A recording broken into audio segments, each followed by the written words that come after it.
Nama saya Rafa Saka. Saat ini saya duduk di bangku kelas 2 atau kelas 11 di SMA Negeri 5 Kota Bekasi. Jurusan saya jurusan IPA. Zaman ini mungkin sudah berubah dibandingkan waktu zaman saya kecil dulu. Perubahannya cukup pesat, yang sebenarnya hanya beberapa tahun tetapi terasa seperti beberapa puluh tahun. Saya melihat orang-orang zaman sekarang, termasuk teman-teman saya sendiri, baik di rumah, di sekolah maupun di lingkungan itu, sudah tidak bisa yang namanya meninggalkan gadget. Gadget apa? Dari handphone, komputer, laptop, PlayStation, dan lain sebagainya.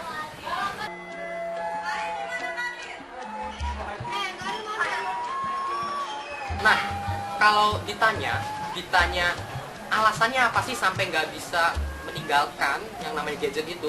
Alasannya sederhana, mencari hiburan. Nah, dari sini, padahal di luar sana itu banyak sekali hal-hal yang menarik. Permainan-permainan khas daerah itu banyak yang ditinggalkan. Saya orang Bekasi, ambil contoh daerah Jawa Barat. Di Jawa Barat itu banyak permainan yang asyik. Ada sondah, kemudian ada galasin, ada kelombato, dan lain sebagainya. Jadi pada suatu ketika, saya pernah mencoba untuk mengajak teman-teman di sekolah untuk bermain permainan tradisional khas Jawa Barat, namanya permainan sondah. Saya mengajak teman-teman di sekolah, yang ternyata mereka waktu itu sedang asik bermain dengan gadgetnya. Saya kesana dan saya tanya, sedang apa? Seperti itu. Ternyata mereka bermain permainan digital yang memang waktu itu sedang booming mungkin ya, sedang asiknya. Nah, mulailah saya mencoba untuk mengajak mereka permainan Jawa Barat, itu sondah. Dari Jawa Barat aja ya, contohnya pakai kapur. Ada tahu nggak permainan apa? Enggak. Pakai kapur. Ada namanya sondah. Saya pertama menanyakan pada mereka, tahu nggak sih permainan sondah? Mereka bahkan ada yang jawab tidak tahu. Maka saya langsung ajak mereka ke lapangan. Kebetulan juga saya membawa kapur. Saya buat kotaknya, kotak-kotak 1 sampai 9.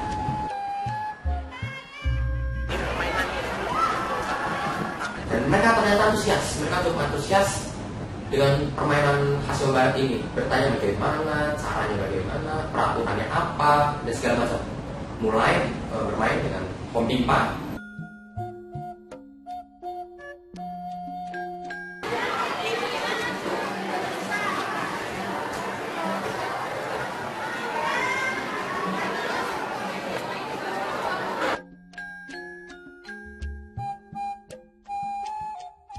Ambil batunya, loncat, ya.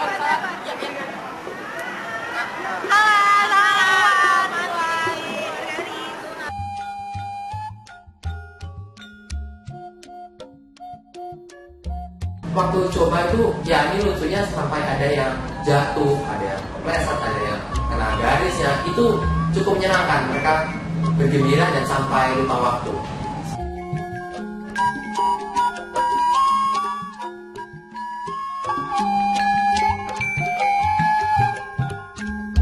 Galasin ini sendiri itu singkatan dari galas asing, yang memang mungkin lebih sering didengar galasin. Permainan ini terdiri dari 2 tim. Nah, satu timnya ini bisa terdiri dari 3 sampai 5 orang. Inti dari permainan ini itu si pemain itu harus bisa ke garis akhir secara bolak-balik, jadi dari garis awal ke garis awal lagi. Pemainnya juga dibagi menjadi 2, penjaga dan penyerang. Untuk penyerang, mereka dikatakan menang itu kalau dia berhasil melewati penjagaan dari tim lawan, dari garis awal ke garis awal lagi. Belum kena.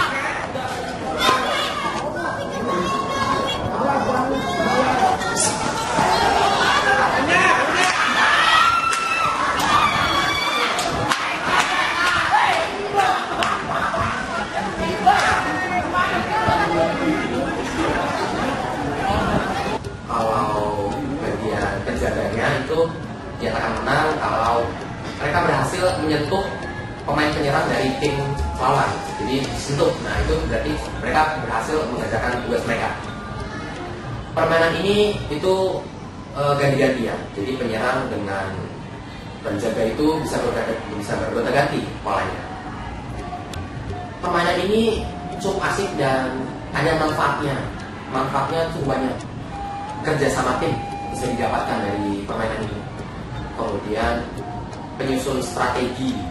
Jadi bagaimana agar kita bisa ke daerah lawan, agar kita tidak terkena penjagaan lawan seperti itu. Ini yang terakhir juga melatih kelincahan larinya. Jadi kita kan lari itu dari garis awal ke garis awal. Jadi kita makin lincah di dalam permainan ini.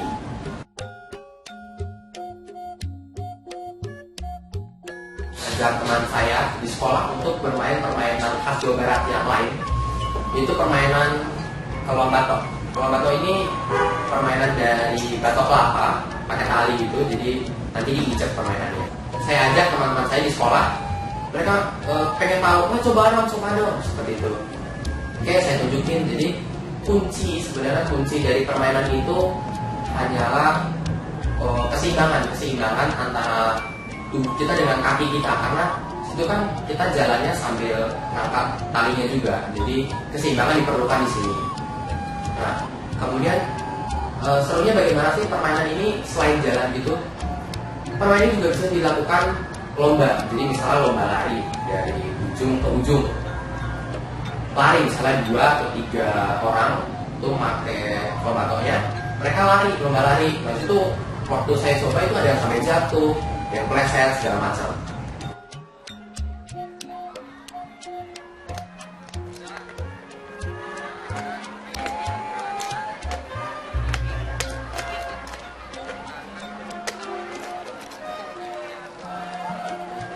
Permainan lainnya juga dari kelombato ini bisa berkolaborasi. Jadi 2 kelombato itu dimainkan oleh 2 orang secara bersamaan.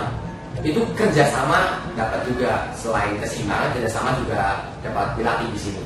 Kanan kiri itu bagus sekali lah untuk sosialisasi dan interaksi dengan teman-teman yang lainnya. Seperti itu.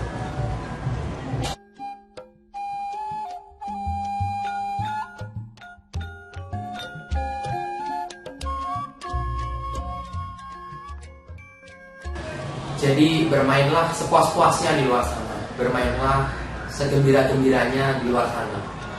Walaupun kita sedang berada di zaman yang modern, zaman dimana teknologi benar-benar maju, tapi jangan sampai kita benar-benar terikat sampai tidak bisa lepas dari yang namanya gadget, dari yang namanya HP.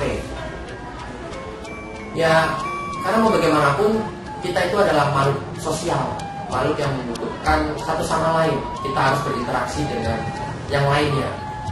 Di Nusantara ini itu banyak permainan-permainan kesenian khas daerah, khas provinsi, seperti khususnya daerah Jawa Barat yang telah saya sebutkan sebelumnya, seperti sonda, kelom batok, galasin. Itu permainan banyak manfaatnya, dari kerjasama tim, keseimbangan, kebugaran jasmani, interaksi sosial itu lebih luas di sana.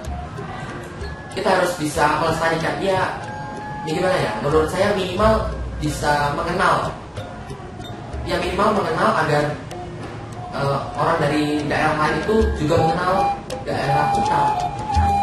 Permainan atau kesenian ini tuh adalah sebuah harta karun, sebuah hal yang sangat berharga dan harus dilestarikan agar tidak hilang di